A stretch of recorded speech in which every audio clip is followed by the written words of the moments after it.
penggunaannya dalam konteks PDP. Saudara-saudari yang saya hormati sekalian, apabila kita mula dalam tempoh PKP ini, perkara kedua yang kita ambil kira adalah berkaitan dengan peperiksaan. Saya masih ingat pada waktu itu kita fikirkan, jika COVID ini berterusan, bagaimana kita akan uruskan peperiksaan awam. Maka kita duduk berbincang, saya bersama dengan Timbalan Menteri dan pegawai-pegawai kanan kementerian duduk berbincang bagaimanakah kaedah untuk menghadapinya. Ini perbincangan ini dilaksanakan di peringkat awal. Kita perlu proaktif. Kita tidak boleh terlalu reaktif. Dalam menghadapi krisis, kita perlu proaktif membuat persediaan. Apakah kaedah-kaedah, apakah tindakan-tindakan yang boleh kita ambil jika sesuatu itu berlaku. Maka oleh itu kita berbincang, bagaimanakah peperiksaan awam yang besar-besar, STPM, SPM, SVM, dan sijil tinggi agama, staf, bagaimanakah kaedahnya.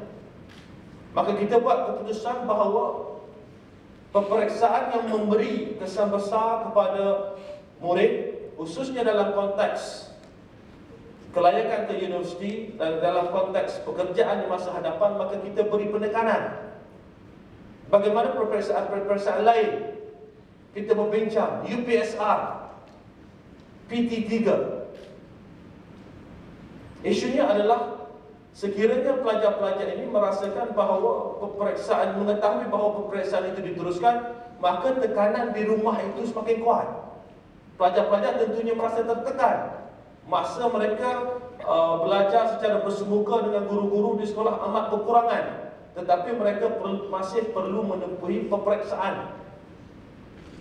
Oleh itu kita buat keputusan supaya UPSR dan PT3 dibatalkan untuk tahun ini, tetapi kita teruskan dengan peperiksaan SPM, STPM dan peperiksaan lain. Kemudiannya, dalam konteks peperiksaan ini ada satu peperiksaan yang paling dekat, iaitu peperiksaan STPM bulan Ogos. Bagaimana kita nak menangani peperiksaan itu sekiranya COVID berterusan? Sebab itu saya berbincang dengan Menteri Luar. Menteri Luar menawarkan kepada saya supaya beliau dapat membantu untuk berbincang dengan pihak di UK berkaitan dengan peperiksaan STPM. Maka kita dah ada kaedah persediaan yang kita buat. Sekiranya tidak dapat dilaksanakan dalam keadaan COVID yang semakin teruk, sebagai contoh, maka kita ada kaedahnya. Sebab itu saya kata tadi, di sini kita berbincang, kita merangka dari awal secara proaktif untuk memastikan apa sahaja keadaan yang bakal kita hadapi, kita akan dapat tanganinya dengan baik. Itu berkaitan dengan peperiksaan. Kemudian kita bincang tentang pembukaan semula sekolah. Bagaimana kita akan membuka semula sekolah dalam keadaan COVID masih ada? Kita nak tunggu COVID zero all over the country, all over the world is almost impossible. Zero sehari dua itu mungkin, ya. Tapi untuk zero, untuk dapat kes yang kosong untuk sepanjang tempoh yang panjang, itu agak sukar.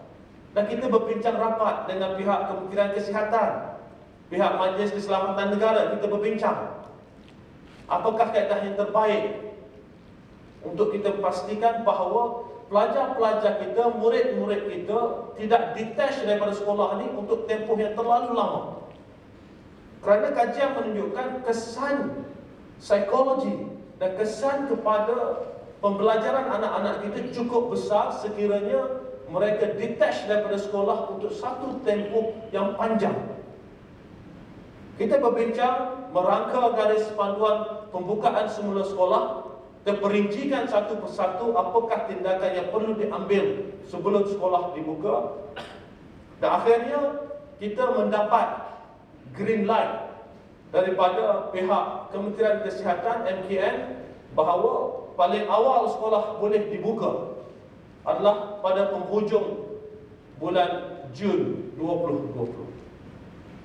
Maka kita tetapkan bahawa pelajar kumpulan pertama yang akan datang ke sekolah adalah pelajar tingkatan 5 dan tingkatan 6. Dan kita tetapkan bahawa tarikh pembukaan semula sekolah untuk mereka adalah pada hari Rabu. Di sini ramai yang sembang. Dia kata, apa ke benda lah menteri ni? Buka sekolah hari Rabu, tunggulah buka hari Isnin. Dalam banyak-banyak hari dipilih hari Rabu. Itu saya kata tadi, setiap keputusan kita ni akan dinilai, akan dilihat oleh semua pihak. Tetapi hakikatnya setiap keputusan itu dibuat berlandaskan kepada keadaan yang ada. Jadi keputusan untuk membuka sekolah pada hari Rabu merupakan satu strategic decision, satu keputusan strategik. Kerana kita tidak pernah buka sekolah dalam keadaan ada COVID, tak pernah dilaksanakan. Ya, kita ada garis panduan, ya kita ada SOP, tetapi SOP ini tidak pernah digunakan pakai untuk satu kumpulan yang besar.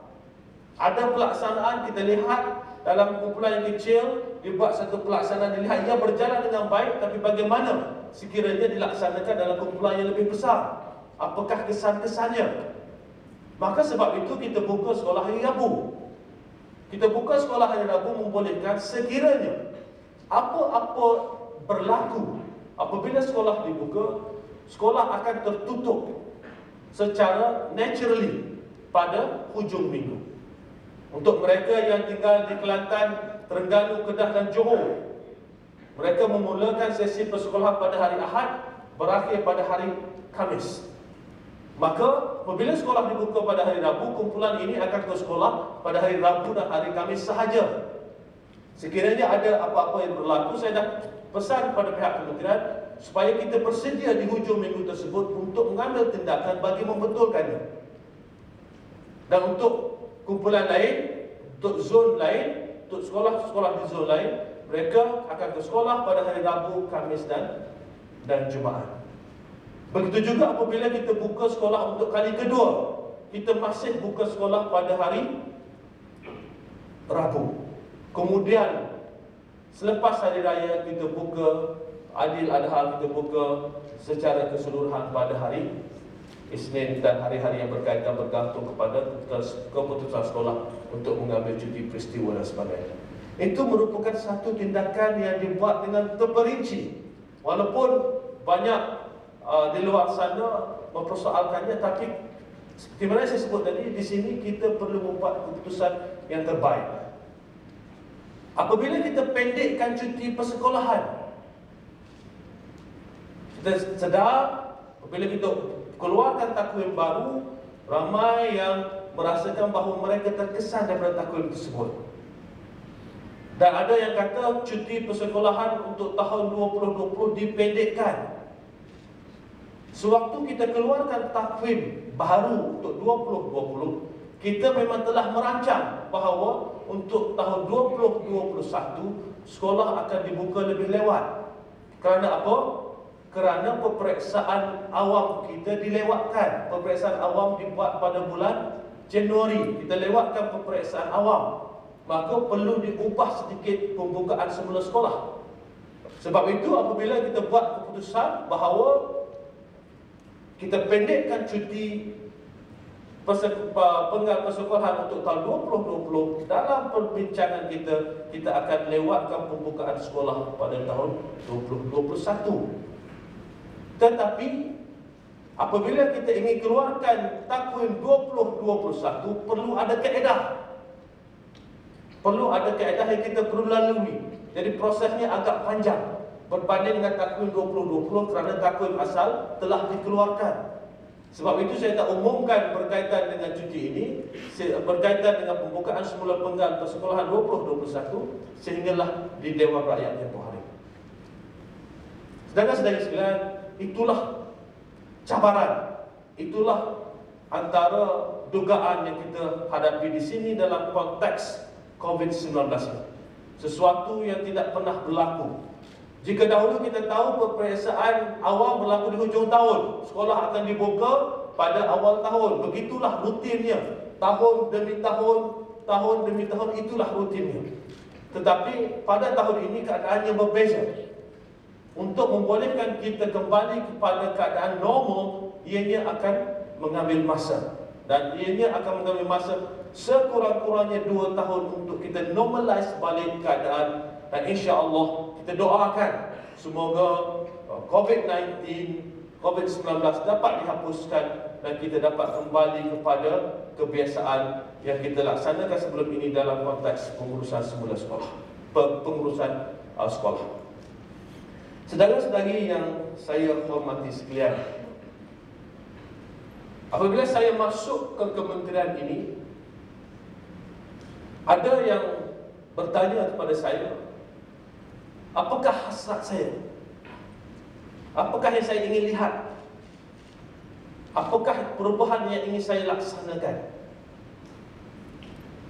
Saya kata, saya berada di sini bukan untuk sesuka hati mengubah sesuatu.